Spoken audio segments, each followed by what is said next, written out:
Oh, and there it is. Hello again. Welcome to Queers and Quaggoths. We are back after a long and arduous stint of non-activity. Joking. There was activity. It just wasn't paranormal, and it also wasn't Queers and Quaggoths related. Real life is difficult. Real life is really, really difficult. It's real life. It's real life. Well, we're gonna be real honest with you. I have eaten in the span of 5 minutes a peanut butter and jelly sandwich, a triple decker, mind you. And by the end of this episode, I'm dead certain I'm gonna eat this one right here. So be prepared. I'm gonna eat this one next. It's glorious to behold. Thank you. I'll tell you that much. I guess we'll just play catch up before we leap right into it because yeah, that sounds perfect. Yeah, because today we're covering Gnolls. We're being a little a classic D&D-ish as of late. You chose Gnolls, I believe. Why did you choose Gnolls? Because one of my friends, Atomic Firebird, also known as Britt, they love Gnolls. It was in their name, and oh my god, that's right! That's right! I know Britt! No, they're awesome. So yeah, look up Atomic Firebird, and actually, I should let them know that we're on. We're on? Yeah, at them. That's what Twitter is for, yo. Okay. I haven't even retweeted the thing. I mean, we just started. It's been months. It's been literally months. It's been. If you hi. This is Queers and Quaggoths, a D&D talk show podcast, all about how you can bring queer-related topics and adventures into your D&D campaign. That is our goal, and we have already covered a slew of monsters from the Monster Manual, and it seems like we're just going down the roster. We not only want to drop lore on you, because that's what every Dungeon Master needs, but we also want to drop opportunities for you to implant really thematic queer stories into your game so that your players can not only enjoy that authenticity, but also have fun while doing it, because gosh darn, it's difficult to run a good combat these days. Whew. I don't know, because I don't run combats. I just play in games. I think you'd be a really good DM. It's just people keep saying that. I feel like in terms of organization, it's a little bit overwhelming, and that's probably because I haven't done it, but eventually we'll get there, maybe. Well, listen, I got this new lipstick. Ooh, tell me about it. I don't have lipstick on. I think the reason that I've neglected to put this into an audio-only format is because when we have discussions like this about lipstick and makeup, nobody. By the way, I'm a man. My pronouns are Mr. And I discovered the world of makeup very recently. So eventually I will play a D&D character that is all about that stuff. Anywho, we want to thank Paladin Hulk for being a consistent and patient viewer. And also just being, like, he's had very... Oh, by the way, we got a really cool comment on one of our YouTube videos. Seriously? From someone who listened to the Slatty episode.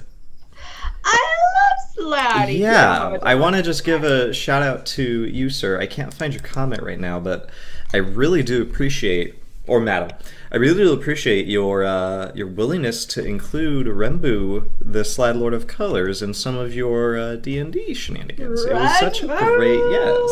That's what I really, we want this to be, the format of the show should give you opportunities to include stuff in your game, and we really would like you to, let us know if it worked or not, because I would like to have a record board of what was queer enough for your D&D campaign. Yes. So, we're talking about Gnolls. Yes, we are. And the thing about Gnolls is that they have been around for a long time in D&D. I've got notes on this. You've got notes? Do you want to go first? You chose these animals. These hyenas is what they start out as I understand. No, actually. Nani? So originally, Gnolls were published from the White Book, from a white box. They were published from the void of the abyss. They just came to being in '74, but it was not a hyena person. It was almost like a jokey monster, said to be a crossbreed between a gnome and a troll.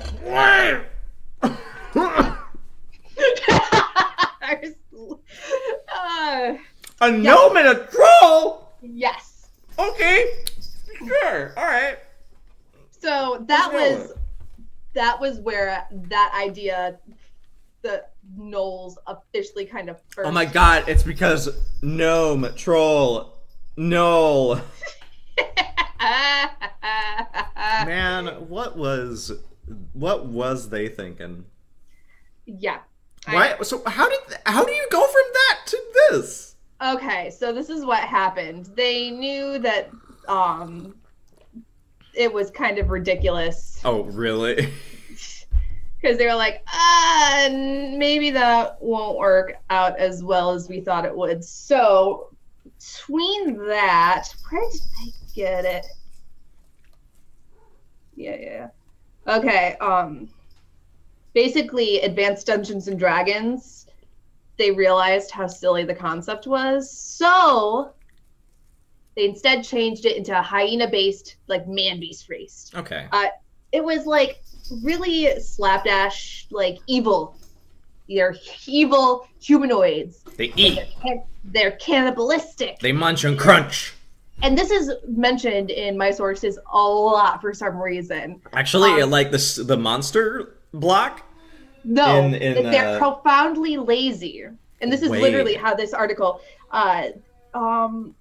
people, profoundly. With about. I want you to imagine what you are like on a day off, and you don't have to do anything that day. You could just stay in bed and be, as these developers put, profoundly lazy. However, it doesn't just go on from there. This might get problematic. Just things being profound laziness that leads to a reliance on slavery and a particular fondness for cannibalism. There's a lot of cannibalism in D&D. There is. It's D&D. I also feel like, wouldn't it not be laziness to be a cannibal? I feel like you'd really have to work. Like, just... You have to work. I mean, when we...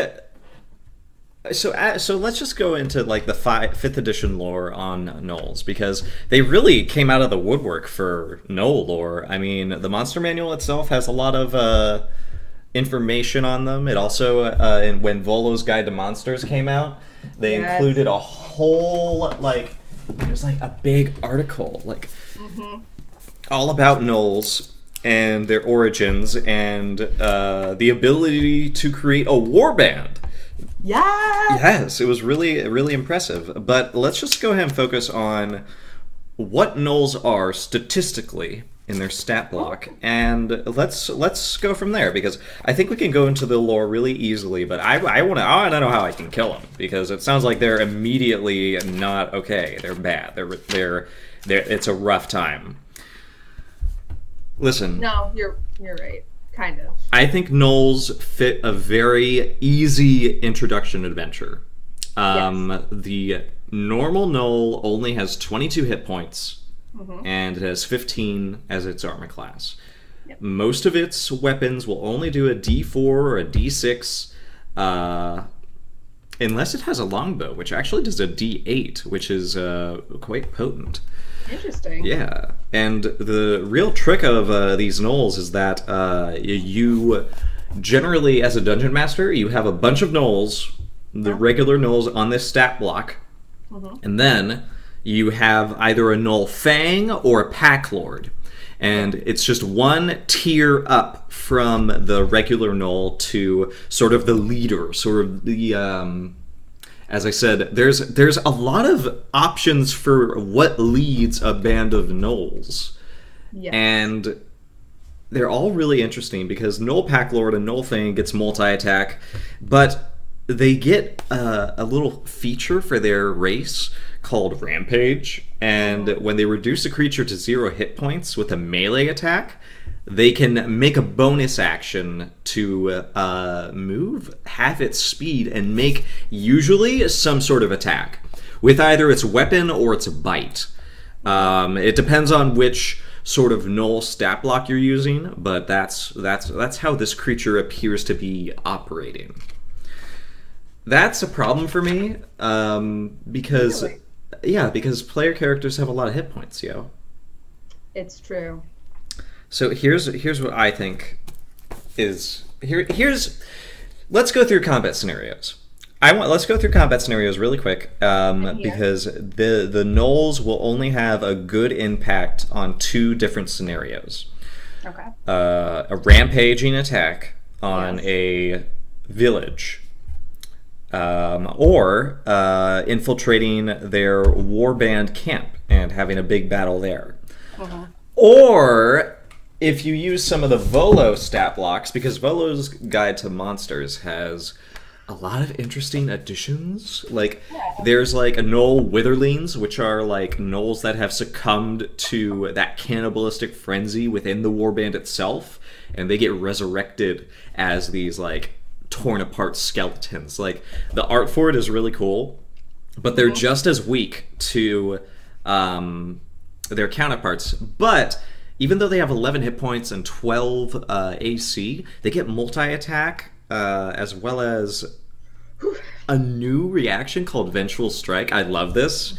In response to a Gnoll being reduced to 0 hit points, the Witherling makes a melee attack. Oh, okay. That's its reaction that it can use anytime. That's really good. So what you could do is really complicate the combat by including some of these Witherlings in there.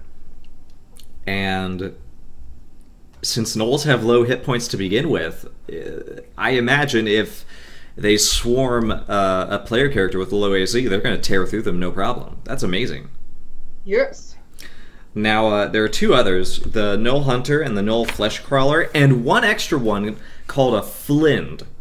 And a Flind is basically like it's like the giant Gnoll. It's the dire Gnoll. It is blessed by, we'll get to this boy in a little while, the Yinogu. Yes. That's how I pronounce it. And Yinogu. yeah, Yinogu gives the Flind a special 3-headed flail. It makes 3 attacks, one with each different flail attack, or it can just shoot 3 arrows really quick. That's the sound effect. Now, each of these, and I really want to get into this Flind flail, because I feel like it's like a magic item that is waiting to happen for your player characters. The first head of this flail is called the Flail of Madness. It does a D10 of damage, and it causes the player character to make a saving throw with wisdom. If they fail, they have to make an attack against a random target. And if there's no target, and if there's no targets, it loses its action next turn. See, this is where I really like this, because when I do research, I do a lot of like the history of like in D&D, what it's been, and like the different like folklore and stuff. Oh, absolutely. Society and stuff. I don't really focus on like combat scenarios because I don't think like a DM. Oh, really? That's why I love this portion, because I imagine just like a one-shot where you go into the Gnoll camp. I'm already building the combat scenario. You go into the Gnoll camp, and you start a surprise attack.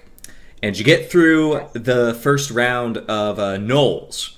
These low HP Gnolls. And then the Witherlings start to surround you, and they're not like being as aggressive until those low HP Gnolls get taken down one at a time, and then the reaction just causes all sorts of panic. Like, you want your characters to get away from these Witherlings that can use the reaction to take so many attacks, and then the Flind shows up. This has 127 hit points, 16 armor class, and that Flail of Madness comes with 2 others. A Flail of Paralysis, which is a DC 16 Constitution.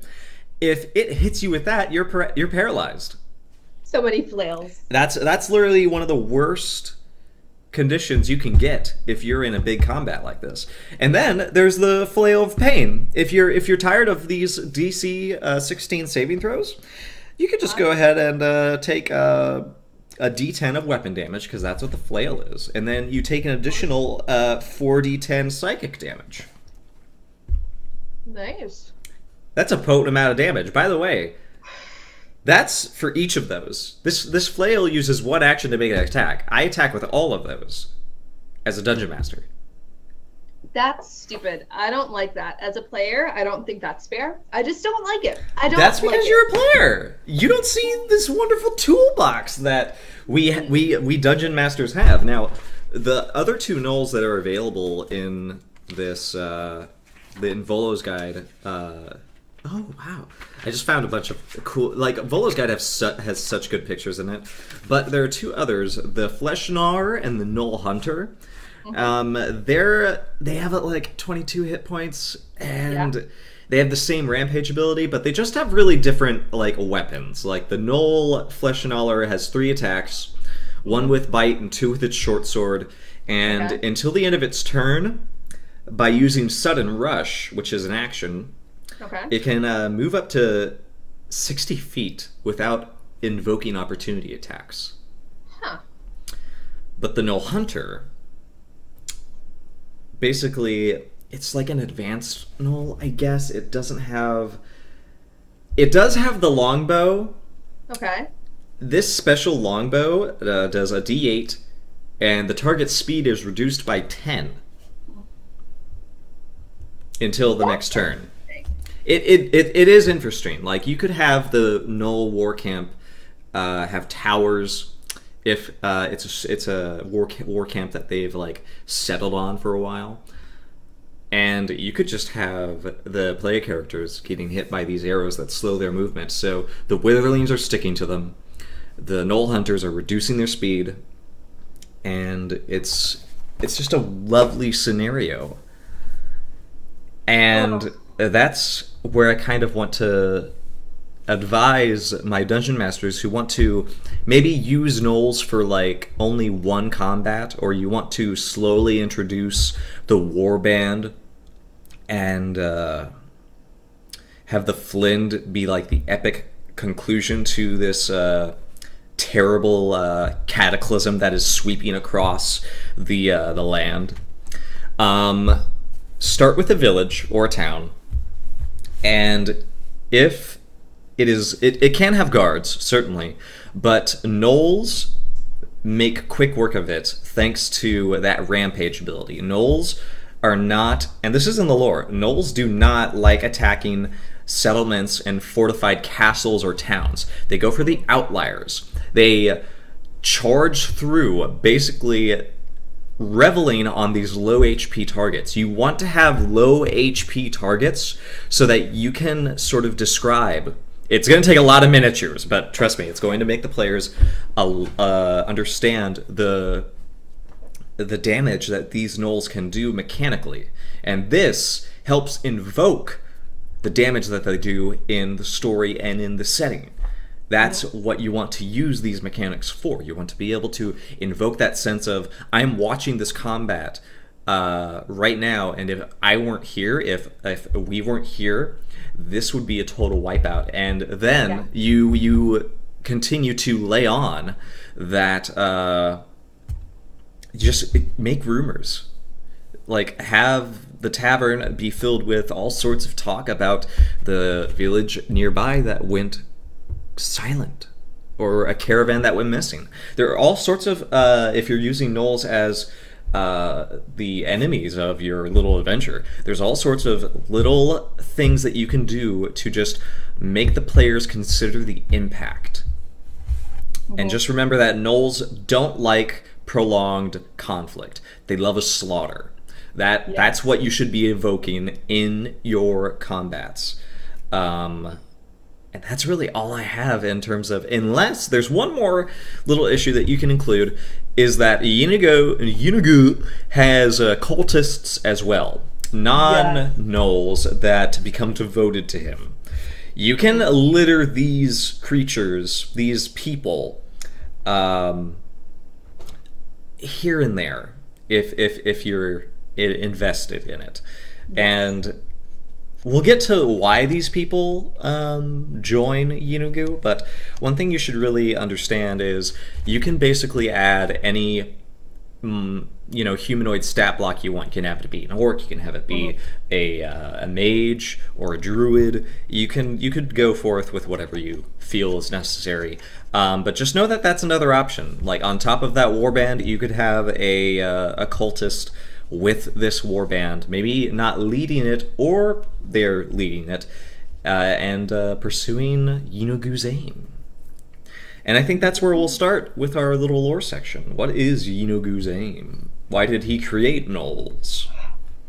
Well, I believe Yunugu made these to basically make these weird worshippers.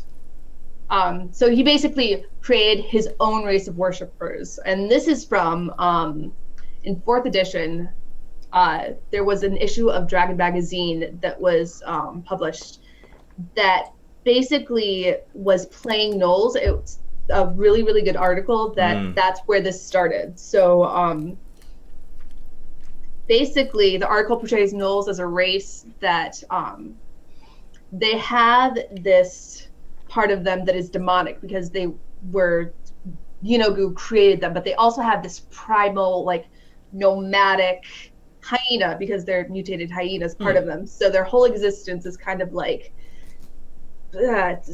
you have these two kind of there's this, the way that I've read it in the 5th edition and that 4th edition article that you brought up, there are these two facets of Gnolls.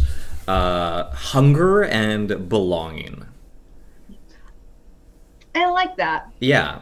There's this intense division, this back and forth, where Gnolls are essentially, they sort of have Yunugu's mission. And that mission is to basically slaughter and devour everything until there's nothing left. And which is not very good. It's not good.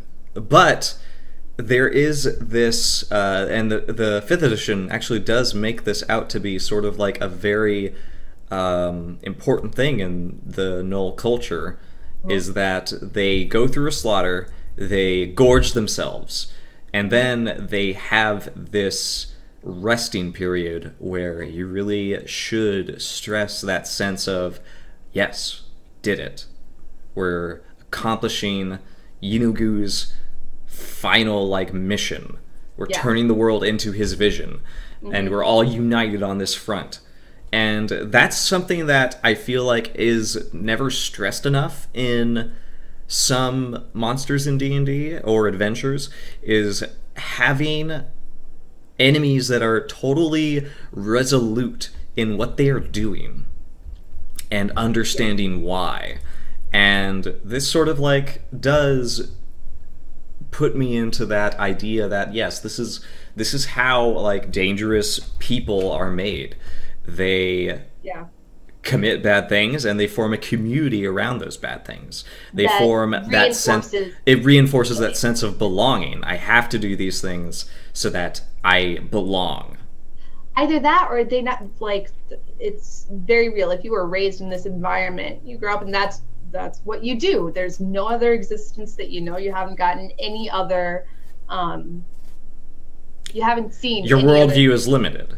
Exactly. So what you see is your family, all the slaughtering, and the certainty that Yunugu created you, and that what your job is, what your existence is about, is total slaughter. I feel like we're doing the Gnoll version of Jesus Camp. It's many beliefs are like that. It's true.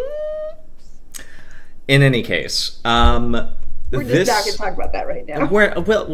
Let's. I feel like I kind of have to, because Gnolls live in this this community. Yes, that's they're what it. Very pack driven. It's very loyal. Yes, and I already talked about the Flind and the Gnoll Fang of Yeenoghu and the Pack Lord. So essentially, Gnolls have this understanding between each other that they all have the same mission. Yes. And they all have the same devotion to Yeenoghu, to sate this hunger that exists inside themselves, and to basically be proud of that. And what I feel like a Gnoll campaign or a Gnoll adventure will really drive is kind of two sides of a conflict, because you do see if you maybe run a campaign where the player characters are Gnolls, I imagine you can easily make that sense of belonging and that sereneness of what Gnolls get up to when they're not, doing the slaughter.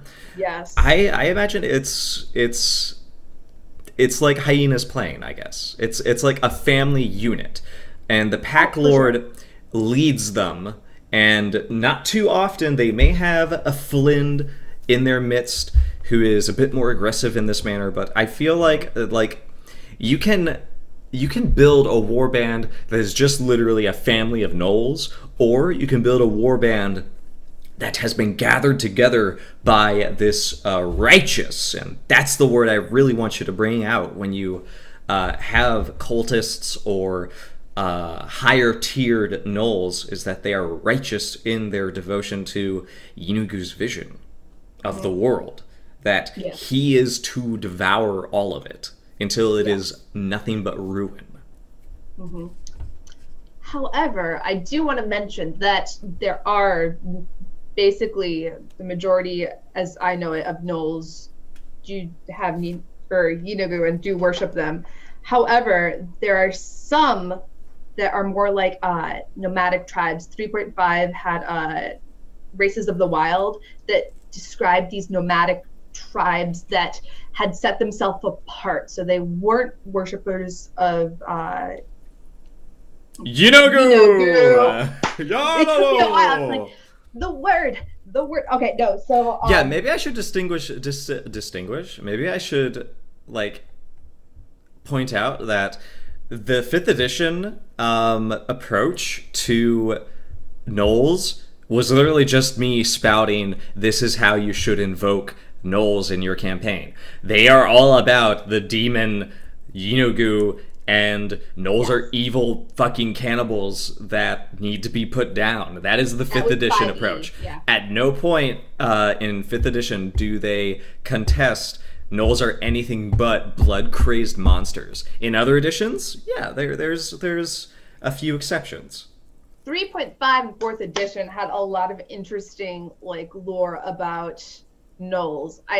There was a part where, of course, they have this loyalty to the point where if you are in the pack, accepting another person or another Gnoll into your pack, that means that I'm putting my life in your care. I trust you literally with my life. Woof. Because the pack as a unit, that's their whole kind of objective. They protect each other. It's literally just survival. Also, this sense of where are you in the pecking order? There's not a lot of stark phrases. I imagine they all sound rather gruff with harsh statements, and I feel like Gnolls they don't mince words. They don't. They're very honest. I feel like Gnolls are just honest. They tell it like it is. Yes, and also there's that interesting it's if they want something, they're not going to ask for it. They're not going, please hand me that thing over there. Give me that thing over there. It's very kind of order oriented, but also I like how they have this, it was described as a curiosity. They're very almost filled with a wanderlust. Oh. Isn't that really interesting? I do enjoy that. That is a. I love wanderlust. It's such a beautiful word. So they have this sense of extreme curiosity where, yes, you're within a pack, but the pack itself, I'm guessing if you're nomadic, you don't have one home. So you kind of like go place to place, which I mean, it states a little bit of the curiosity, but also I like to think, because it also said somewhere that they enjoy trophies. They enjoy getting things from either their kills or major events, and they like them. It's so I imagine it almost like a dragon's hoard. Like each gnoll has like a backpack or some kind of, these are my things. These have shown my accomplishments in my gnoll life. These are the mighty foes that I have felled. I really, really like that in terms of how, either if you're going to play a gnoll or how, if you're DMing, how you kind of make Gnolls a good three-dimensional antagonist. I like dropping little details in there. There are, and I feel like there are little details that we can drop with Gnolls in. I think the nomadic fit is perfect for them. Both if you want to run them as the slathering beasts that Ooh. 5th edition wants you to run them as, or if you want to make them sort of as like this hunter-gatherer society, and they don't have they don't have need to settle, because if they keep moving around, they have everything that they need. Because the hunter-gatherer, the nomadic society, I like to think of it maybe as like Mongols without the horse. I might Yeah. and like now we're getting to the homebrew section because Homebrew! I'm here for it. yeah, okay, so listen. The way, so this also goes into the player character section, because we want to think about what happens when I have a character that I want to be sort of an, not just like an outsider, but I want them to sort of have this balance of being sort of a beast as well as being a. This is making me sound like, what if I want to play a furry? And let's pause there and say, yes, let your players play what they want, but this is basically a call for when you want to play a gnoll. This is what they're really good at in terms of what we know about their lore in Dungeons and Dragons. If you want to play a character that is trying to find a place to belong when belonging was intensely important in their culture, you should play a gnoll. If you want to play a character who is trying to make sense of the violence of the world and how they can survive in this place where violence is almost necessary for them to survive, that then play a gnoll. But it's like glorified. Oh, not just in gnoll society, but in like other societies. And that is a commentary that your character can make on the other player characters. Maybe I'm gonna drink my coffee. Drink your coffee. If you want to play a character that is bisexual, play a gnoll. My opinion is that gnolls are canonically bisexual. That was another thing. Yeah. So there is a big thing, even in 5e, I think, about a very interesting gender roles. Basically,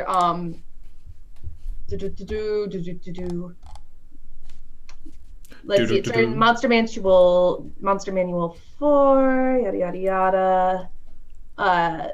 So their descent is traced through the mother, but male and females are about the same concerning leadership. It doesn't matter what gender. However, female gnolls are in fact larger in the most case. However, the physical build of a female gnoll is almost identical to that of its male counterpart, and in many clans, the females are larger than the males. As a rule, it is difficult for a member of another race to tell the gender of a gnoll unless it's pregnant or actively nursing. Females and males are equally aggressive. They take part in hunting.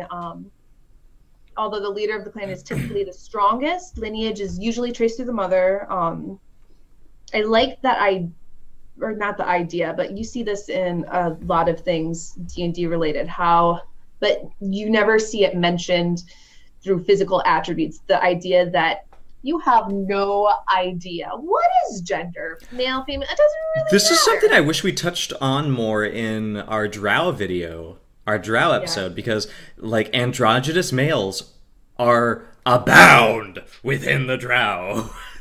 It's all types of David Bowie.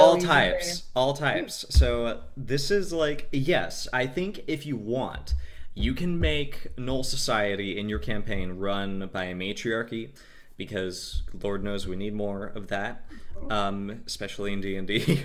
But you could also roll it in this manner that it's provided in the 4th edition article, where it's not about, you know... I almost like the idea of, in Gnoll Society, besides reproducing, there's no gender. You can do they, them pronouns across the board. There's nothing to determine what gender. They're all treated the same. I feel like if you wanted a really good, I don't know, if you wanted to play some kind of society where non-binary, or if you just wanted to reverse the role of gender, because gender isn't real, it's an illusion anyway. If you really wanted to do that, Gnolls would be the almost perfect things to. I see it working with Gnolls really, really well, and yeah, I like that idea. Now, there is an exception to, in 5th edition at least, to the whole bestial gnolls being, like, they're incapable of anything else. Yeah. I feel like if in your campaign, if you don't want to work too hard on gnolls, you can have them do that with the Yinugu and stuff. You essentially want Yinugu to be a ever-present sin that is burned into the very being of Gnolls. Oh, that's such a good... Okay, yeah. Yeah. And the way that I discovered this is in chapter 14 of Out of the Abyss, one of my favorite campaigns. There is a Gnoll character named Kerr. Behold, the goodest boy you will ever see. You are so sweet. This Kerr is literally the goodest boy you will ever meet. Who's a good boy? Kerr's a good boy. So in Out of the Abyss, there's a lot of crazy shit happening, and madness is basically being... It's basically a plague in the Underdark when all of the abyssal princes of, horrible things. When the abyss basically opens up and all of the demon lords and the princes of the abyss like erupt into the Underdark, they bring with them this horrific madness that does very strange things. And one of the things that it does to Kerr is he is a Gnoll Fang of Yinugu, by the way. This is like someone who he basically is like a good boy for Yinugu. He is totally into let's gorge on some halfling. I don't know if this was in like an adventure or something, but I read somewhere that Yinugu loyalists are called Butcher's Brood. Ooh, I feel like I read that somewhere too, and that's like that's an adventure name right there. That's I'm gonna do that now. Butcher's Brood. So basically, Kerr succumbs to a form of madness where he's lost his appetite for carnage. And he's overcome with guilt for all the creatures he's slain and eaten. And that is too perfect for words. And he's been hiding it from his Gnoll pack. Oh, yeah. And when the player characters get to the Minotaur's labyrinth in the Underdark, there's a Gnoll pack just rampaging through. They discover the player characters, so the player characters encounter them as a random encounter, and Kerr just lets his pack run in and get slaughtered by the player characters, and then he waits for them to kill him too. The only thing stopping the player characters is that this Gnoll is just standing there waiting for you to kill him. You can talk to him and recruit him, and basically give him that sense of belonging back. He will not engage in violence anymore, but he is a perfect guide for your party through the labyrinth. Yeah. And I just really enjoy that type of that type of encounter with Gnolls. I just enjoy that, because here's the thing: if you want to run Gnolls with Yeenoghu, you need to treat it as Yeenoghu is like a sin that has infected their very being. Yeah. But with that hunger that Yeenoghu brought, with that violence, came that sense of belonging. Mm-hmm. So trying to separate where they came from and the things that they did when they thought they had belonged to this community, that is when you have an intervention of it. It can either be by a deity, someone like Illustrae, who is my favorite drow goddess. I imagine she would take pity on these Gnolls who have such a sense of community and home, but are driven to horrific slaughter at the same time, or by this form of madness that pervades them. I think that can sort of be a presence in your player character if you do play one, that they constantly have to deal with this reminder of where they came from.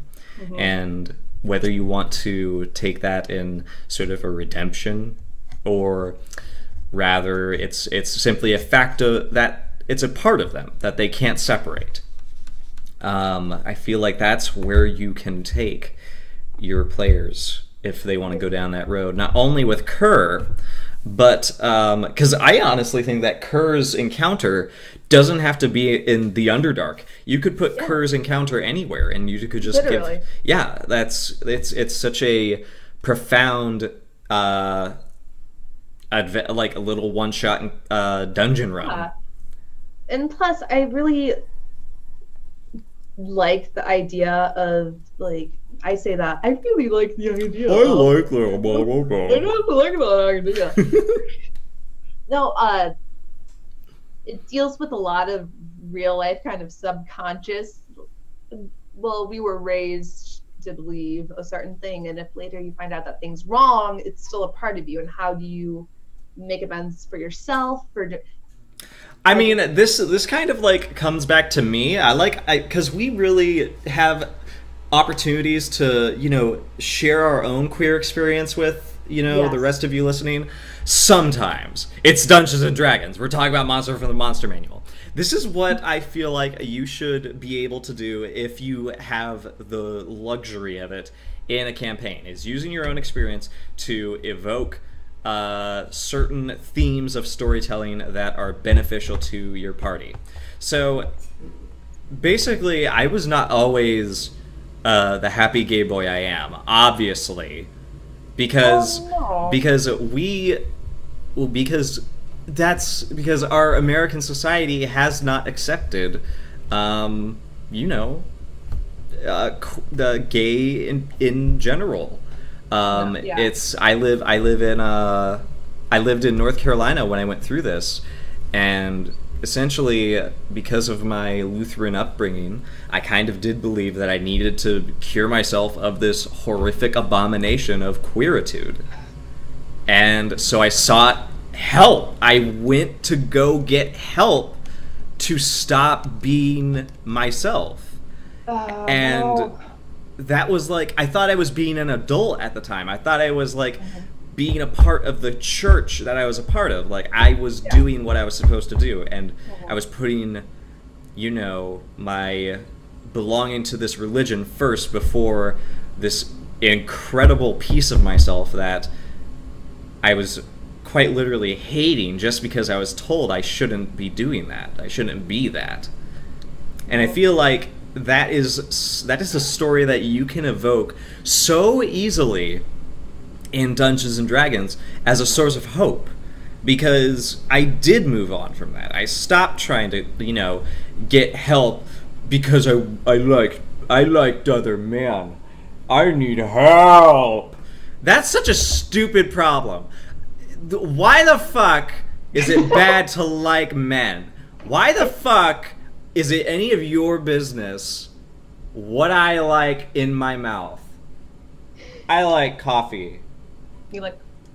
No, and I think that's a very kind of prevalent thing with a lot of people, especially people who grew up in either like rural communities, or especially kids growing up going to church. It's always it's so present. It's so present, and it's also just because we have a very social idea about what men should be, about what women should be. We still have that in our societal consciousness. Yeah.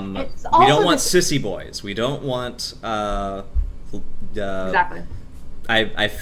Because of my experience as a male, I don't have the perspective to throw out female shenanigans. Homemaker, graceful. Homemaker and graceful, pretty. No, but there's a lot of she pretty. Or even like subservient. Subservient. It's baby very... making. Yes. We can't let these women have sex drives. She's hysterical. That's a little bit. It's just kind of how you act. It's not as prevalent, or as, it's almost not as aggressive, but it's kind of an overarching I feel like it's more dismissive. I feel like with men, we as a society who are still learning to not do this, we get very offended by a man who is not a man.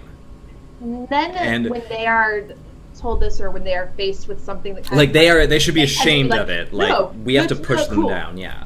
Women are more like...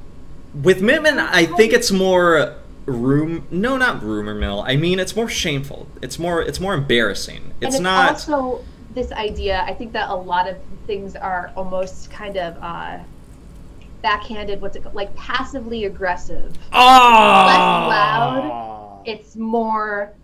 You need to take care of that, because this idea that women need to be like soft spoken. It's a phase, baby. You shouldn't make your voice very loud. Don't make a lot of problems. If something's wrong, we just have to deal with it, or just deal with it. But I also feel like there is this prevalent idea, especially in the church, this idea that being yourself, being intrinsically yourself, is bad because of something that is said in a book, in a passage that was published in so many different languages throughout so many years, that was basically created. Anyway, we could get into... We are getting deep. We are getting really deep. But essentially, here's what I'm trying to get at. Queer has a lot of themes attributed to it because it is so prevalent in our personal stories. Yes. The reason we have so many stories that invoke this sense of belonging, this sense of loneliness, this hunger that is intrinsically a part of us. We want the same sex, or the bisex, or whatever you prefer. Whatever we prefer, and there shouldn't be anything wrong with that. Yes. And that's what I think you can evoke with Gnolls in your campaign. with these little tidbits of lore and adventures we've thrown to you. By the way, it's time for OTP of the week. OTP of the week. So, do you want to go first? Do you have an OTP of the week for Gnolls? I've got a slight idea. I really, like I said before, I like the idea of a pack. And again, if you are running this, I don't want it to be very like in your face. Now, this pack of Gnolls is non-binary. Oh my god! This pack of Gnolls. Can you imagine if Chris Perkins like started reading? This pack is non-binary. They do not eat people. No. So I like the idea of playing, using they, them pronouns throughout all of the Gnolls. If you're running the campaign, having characters who identify as that, using the proper pronouns. And if somebody uses bad pronouns, you can have the characters be like, no, that's not right. It's very easy to do as a DM. It just, you have to keep it in mind. I really think that pronouns are a thing that I'm working on, especially they, them. I think that this is a really, really good opportunity to work on I think I love that they, them. I didn't even consider it. And I think it's so awesome, and I think it should be in every campaign. Gnolls are always they. Mm-hmm. So, I also like the idea. Imagine this. You've got two tribes. Two tribes. Two nomadic packs. Yeah. Of Gnolls. And your group of travelers is passing through. You have an encounter with a pack. Either you fight, or your players try to engage in some kind of talk. You find out that this pack is looking for something. Specifically, the leader of the pack, like, a precious treasure was stolen from me. Something that is very important. We're trying to get it back. Will you help us? Because you guys are more, I don't know, accepted. So yeah. Maybe it's like they won't be attacked on sight because they're not Gnolls. Mm-hmm. So there's a neighboring tribe, and I'm pretty sure they stole our shit. That treasure, they stole it. Go talk to them. So you go, that goes and talks to the other Gnolls. We come in peace, blah, blah, blah, blah. So you talk and be like, I don't know why Nolio is saying that I stole their whatever. It was mine in the first place. You can tell them that if they want it so bad, they can just come and talk to me. Why do you have to keep on doing this whole thing? So you go back. I just like the idea of your adventure. This is why is every adventure that OTP that we make, the player characters serve no role but go-betweens. Yes, I love it. Just bringing messages back and forth. Just let the dungeon master have his fanfic. Please. But also, I like the idea of, I want this to go on until the players decide or like force them to meet as either pack to pack or pack leader to pack leader, especially. So you realize these pack leaders had some kind of misunderstanding. I thought you gave that to me or whatever. Some kind of thing. I just like the ideas of these two pack leaders being, you stole my stuff. No, you stole my stuff. No, when we broke up, I thought you said that I could have this. No, you didn't say that I could have this. This is what... I just think that it's really fun. It's really fluffy. So you want to have this bad breakup that it has spilled over to the entire pack. Yes. Oh, no. Both packs. Yeah. Okay.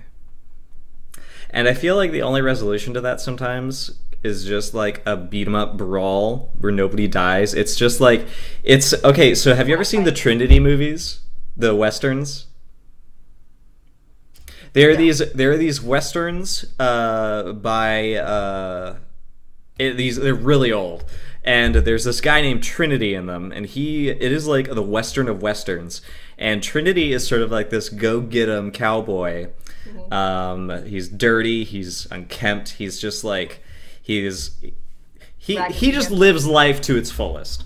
Yeah. And at the end of every movie, Mormons and evil government people get into a beat-em-up brawl. Did you just say Mormons? Yes, I'm dead serious. In the first movie, at the end of the movie, it is literally 15 minutes of nothing but people hitting each other in the fucking face with their fists. And then Trinity's brother, hold on, I need you to look at this man, Trinity, brother, Trinity brothers. They call me Trinity. Where is he? Oh my God, oh Jesus! Look at them! Oh my God! I'm gonna show you this. Look at these boys. Look at these fucking men. These fucking. By the way, unfortunately, they made the brother with a beard. They turned his like head his he's on level with hold on, fuck this. Get out of here, Gnolls. Look at these fuckers. Just wait, I'm still in the ad. You have to wait. Yeah. Look. Do you see them? Do you see these fuckers? Look at these boys. Where I'm looking, it's still the ad. It's not. Look at these boys. Look at these fuckers. Trinity and his brother. His brother is like 8 feet tall, and he's like a big hulking bear. They hit him with so many fucking chairs in this movie. It's amazing. It is amazing. Yeah. It's a spaghetti western comedy film, and like the evil land grabbing henchman is trying to move the Mormons off of the fucking land that they live on. And it's Bud Spencer as Bambino and Terrence Hill as Trinity. I fucking loved these movies, and the movie ends with just this horrific beatdown that is just played for laughs all over the place. And the only reason it happens is because in the Book of Ecclesiastes, the Mormon leader is like, there is a time for fighting. And the summary says the Mormons are unleashed on the henchmen.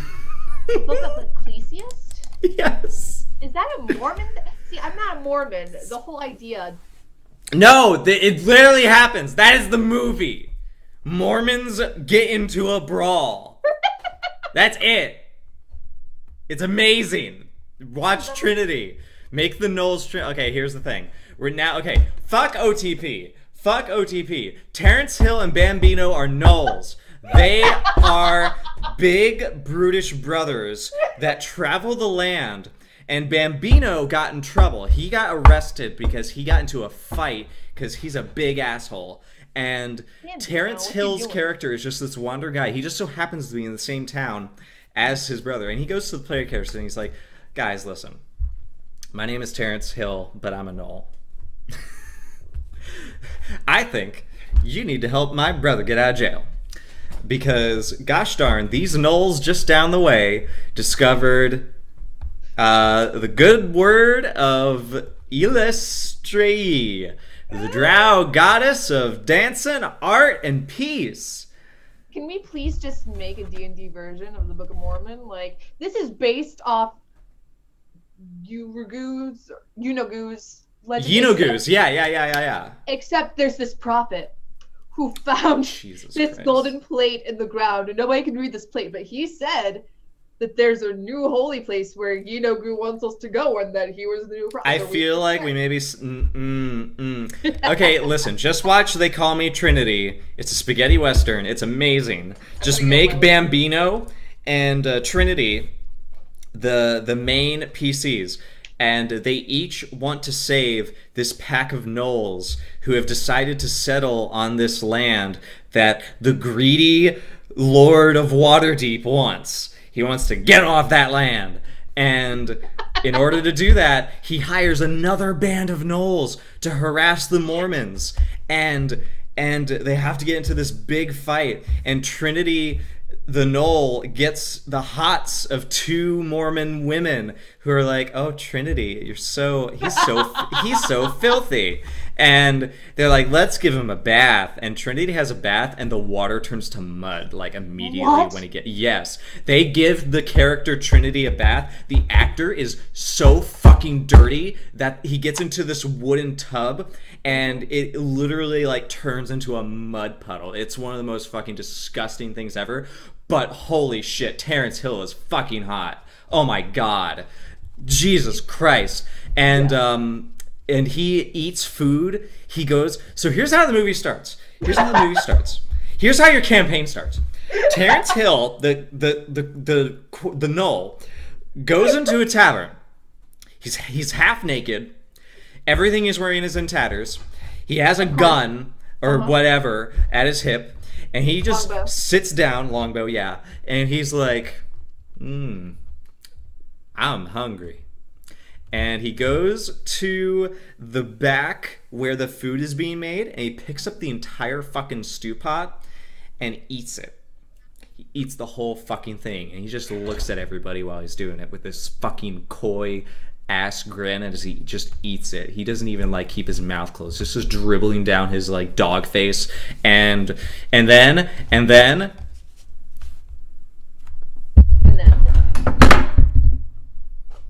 he eats the tamales. No, not the tamales. Why, Trinity? He eats the tamales. And he fucking devours everything in this fucking place. And then he places 15 gold on the table and says, "Where can you buy bullets around here? Or where can I buy arrows?" And he just, like, takes over the town as, like, the main character, because he starts doing shit for everyone. And then the greedy Waterdeep Lord is like, "Hey, it'd be great if you could go talk to those people down the way that you have some sort of, like, reputation with and tell them to leave." And Trinity is like, "All right." Goes down there and he flirts with some Mormon ladies. Yes. And then he meets his brother, who literally throws people out windows of another tavern. And he and his brother and the player characters go to the Mormon pack and they fight the henchmen. And the Gnolls are like, "We don't believe in Yeenagu anymore. we have separated ourselves from the cardinal sin of Adam and Evie." And yes. And then they get into a big brawl, and your players are just like, "We're so happy that you made us watch They Call Me Trinity." I am watching this now. That's the show, everybody. Thank you for listening to Queers and Quaggoths. That was the most amazing storytelling. I literally have seen They Call Me Trinity probably 30 times. Fuck. That was perfect. We want to thank you for joining us at this long-awaited episode of Queers and Quaggoths. I hope it was everything you waited for. I hope so. We need to pick a new topic, because I don't know. Do you want to continue doing this? I feel like you should. No, we should. We maybe. Unless you want me to pick. You pick. Like, you were the one who picked Gnolls last time. It's my turn. Are you sure? Because we can do another thing like mimics, who I thought were like. No, yeah, I was about to say let's choose something that Abby thinks is something else. She's like, "Oh, let's." Oh my god. You know what? Fuck it. Let's do goblins. We're gonna fucking cover the whole classic D&D monster. Let's just fucking do goblins.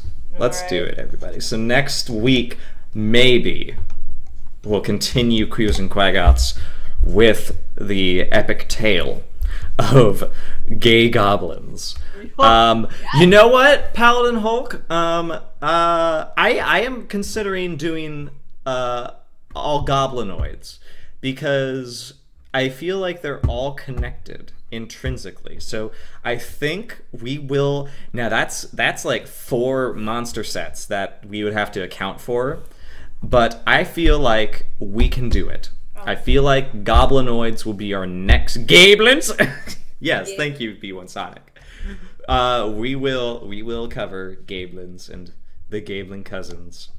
Because gosh darn, you can love twinks, you can love bears, you can love fucking Olympic swimmers. The gablins have all of that shit, yo. They have every single gay body male porn type that you can imagine. You want fuzzy? We got that. We got bugbear. You want you no, we're not going down this path. If you can find it on Pornhub, a goblin. We'd like to invite you to our new Pornhub live stream for next week for gablins. Abby, you can find both me and Abby at our Twitter handles On the Forefronts and Abby Gator Frenzy. Let's say goodbye, I guess. Is there anything else you need? I need to not be an adult, but other than that, you guys are lovely. Thank you for listening. Thank you for watching. Yeah. Seriously. And we will see you next week. We will. Farewell, my gablins. Mo.